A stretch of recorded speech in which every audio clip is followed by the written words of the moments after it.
ایک دفعہ ایک بادشاہ شہر سے دور ویرانے میں گیا۔ وہاں ایک جھونپڑی تھی۔ اس جھونپڑی میں رہنے والے شخص نے بادشاہ کی بڑی خدمت کی۔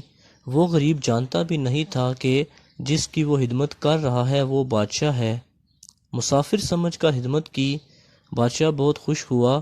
جب بادشاہ جانے لگا تو اس نے اپنی انگلی سے انگوٹھی اتاری اور کہا، تم مجھے نہیں جانتے، میں بادشاہ ہوں۔ یہ انگوٹھی اپنے پاس رکھو، جب کبھی ضرورت ہوگی ہمارے محل میں آ جانا۔ دروازے پر جو دربان ہوگا اسے یہ انگوٹھی دکھانا، وہ ہم سے ملاقات کروا دے گا۔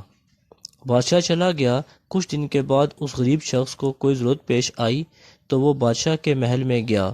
دروازے پر جا کر اس نے دربان کو وہ انگوٹھی دکھائی اور کہا کہ بادشاہ سے ملنا ہے۔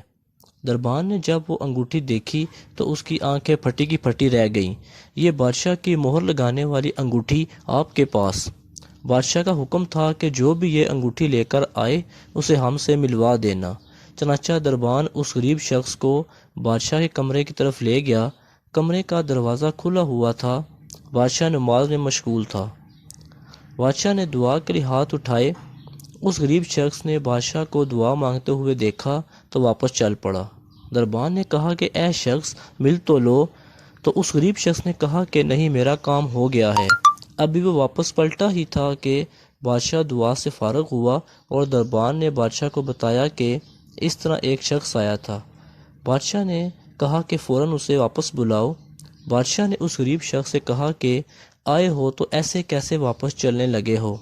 تو اس غریب شخص نے کہا کہ اصل بات یہ ہے کہ آپ نے کہا تھا کہ کوئی ضرورت پیش آئے تو آ جانا، ہم ضرورت پوری کریں گے۔